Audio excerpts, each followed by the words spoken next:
Release ಆಗಿದೆ ನೋಡೋಕೆ ಅಂತ ಬಂದಿದ್ದಾರೆ, ಏನು ಅನಿಸ್ತಾ ಇದೆ ಸರ್? ಈಗ ಅಪ್ಪು ಅಭಿಮಾನಿಗೋಸ್ಕರ ಏನ್ ಹೇಳ್ಬೇಕಂದ್ರೆ, ಜಾಕಿ ಮೂವಿ ತಿರ್ಗಾ ರಿಲೀಸ್ ಆಗಿದೆ. ಈ ಭಗವಂತಗೆ ಬಂದ ಧರೆಗೆ ಬಂದ ಭಗವಂತ ಅನ್ಬೋದು ಅಪ್ಪು ಅವ್ರಿಗೋಸ್ಕರ. ಈಗ ಅಪ್ಪು ಅಭಿಮಾನಿ ನಾವು, ಇವ್ ನನ್ನ ಗೆಳೆಯ ಕಿಚ್ಚ ಸುದೀಪ್ ಅಭಿಮಾನಿ ಆದ್ರೂ ಅಪ್ಪುಗೋಸ್ಕರ ನನ್ನ ಜೊತೆ ಅವ್ರ ಮೂವಿ ನೋಡಕ್ಕೆ ಮತ್ತೆ ಬಂದಿದ್ದಾರೆ. ನಾವು ಮೊದಲೇ ಸರಿ ಜಾಕಿ ರಿಲೀಸ್ ಆದಾಗ ಅಪ್ಪು ಅವ್ರು ಇದ್ರು ನಮ್ಮ ಜೊತೆ, ನಾವು ನೋಡಿದೀವಿ. ಸೊ 4-5 ಸರಿ ನೋಡಿದೀವಿ, ತಿರ್ಗಾ ಬಂದಿದೀವಿ. ತಿರ್ಗಾ ರಿಲೀಸ್ ಇದು ಪದೇ ಪದೇ ಆಗ್ತಾ ಇರ್ಬೇಕು. ಇವ್ರದ್ದು ಅಪ್ಪುದು ಯಾವತ್ತು ನಿಂತ್ಕೋಬಾರ್ದು, ಇವರು ಅಜರಾಮರವಾಗಿ ಇರ್ಬೇಕು ಯಾವಾಗ್ಲೂ ಅನ್ನೋದೇ ನಮ್ಮ ಆಸೆ. ಇವಾಗ ಸಿನಿಮಾ ನೋಡಿದ್ರ ಸರ್?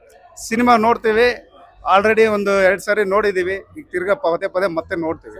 ರಿಲೀಸ್ ಆಗಿ ಇಷ್ಟೊಂದು ಜನ ಆಲ್ರೆಡಿ ತುಂಬಿದ್ದಾರೆ ಸರ್, ಅದ್ರ ಬಗ್ಗೆ ಏನು ಅನಿಸ್ತಾ ಇದೆ ಸರ್? ಈ ನರ್ತಕಿ ಥಿಯೇಟರ್ ಮುಂದೆ ಹೌಸ್ಫುಲ್ ಆಗಿದೆ. ನಾನು ಬಂದ್ಬಿಟ್ಟು ಟಿಕೆಟ್ನ ನಾನು ಬ್ಲಾಕ್ ಅಲ್ಲಿ 400 ರೂಪೀಸ್ ಕೊಟ್ಬಿಟ್ಟು 2 ಟಿಕೆಟ್ ಬ್ಲಾಕ್ ಅಲ್ಲಿ ತಗೊಂಡಿದ್ದೀನಿ ನಾನೀಗ. ನೋಡಿ, ಟಿಕೆಟ್ ಸಿಗ್ತಾ ಇಲ್ಲ, ಟಿಕೆಟ್ ಸಿಗ್ತಾ ಇಲ್ಲ. ಚಿತ್ರಮಂದಿರ ಹೌಸ್ಫುಲ್ ಆಗಿದೆ. ಈ ಹೌಸ್ಫುಲ್ ಆಗಿರೋದು ಇದು 100 ದಿವಸ ಓಡ್ಬೇಕು ಅನ್ನೋದೇ ನಮ್ಮ ಆಸೆ. ಜಾಕಿ ಮೂವಿ ತಿರ್ಗಾ ರಿಲೀಸ್ ಆಗಿರೋದು. ಈಗ ತಿರ್ಗಾ ಈಗ ಏನಾಗುತ್ತೆ, ಇದೇ ಚಿತ್ರಮಂದಿರಕ್ಕೆ ಯುವ ಅವ್ರು ಬರ್ತಾ ಇದಾರೆ. ಈ ರಾಜವಂಶ ಯಾವಾಗ್ಲೂ ಈ ಭೂಮಿ ಇರೋವರೆಗೂ ಈ ರಾಜವಂಶನ ಬೆಳೆಸ್ತಾ ಹೋಗ್ಬೇಕು. ಬೆಳೆಯುವಂತ ಕೆಲಸ ಆಗ್ತಾನೆ ಇರುತ್ತೆ, ಪದೇ ಪದೇ ಮಾಡ್ತಾ ಇರ್ತೀವಿ. ಅಪ್ಪು ಅವರು ಹುಟ್ಟು ಹಬ್ಬ ಇದೆ ಸರ್. ನಾವು ಅಪ್ಪು ಅವ್ರಿಗೋಸ್ಕರ ನೋಡಿ ಇಲ್ಲೆಲ್ಲ ಟ್ಯಾಟೋ ಹಾಕೊಂಡಿದೀವಿ.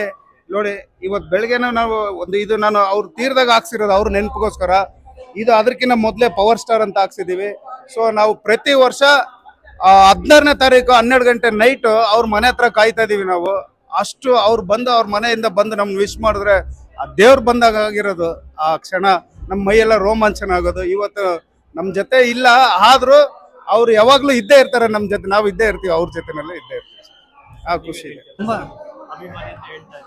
ತುಂಬಾ ಖುಷಿ ಆಗುತ್ತೆ. ಅದು ಅಪ್ಪು ಸರ್ ಯಾವಾಗಿದ್ರು ಜೊತೆಗಿರೋದ ಜೀವ ಎಂದೆಂದಿಗೂ ಜೀವ ಅಂತ. ತುಂಬಾ ಖುಷಿ ಆಗುತ್ತೆ. ಯಾವತ್ತು ನಮ್ಮ ಜೊತೆಲೇ ಇರ್ತಾರೆ. ಅವ್ರು ಮಾಡಿರೋ ಒಳ್ಳೆ ಕೆಲಸಗಳು ತುಂಬಾ ಇದೆ. ಅವ್ರನ್ನ ಅದೇ ಕಿಚ್ಚ ಸುದೀಪ್ ಫ್ಯಾನ್ ಆಗಿ ಎಲ್ಲ ಮೂವಿನೇ ನೋಡಿದೀವಿ ನಾವು. ಎಲ್ಲ ಮೂವಿನೂ ಚೆನ್ನಾಗಿದೆ. ಅದೇ ತುಂಬಾ ಮತ್ತೆ ದೊಡ್ಡ ತೆರೆ ಮೇಲೆ ನೋಡೋದು ತುಂಬಾ ಖುಷಿ ಆಗುತ್ತೆ. ಅದೇ ಅಪ್ಪು ಸರ್ದು ಮತ್ತೆ ಇವಾಗ ಮೂವಿ ರಿಲೀಸ್ ಆಗುತ್ತೆ 28th.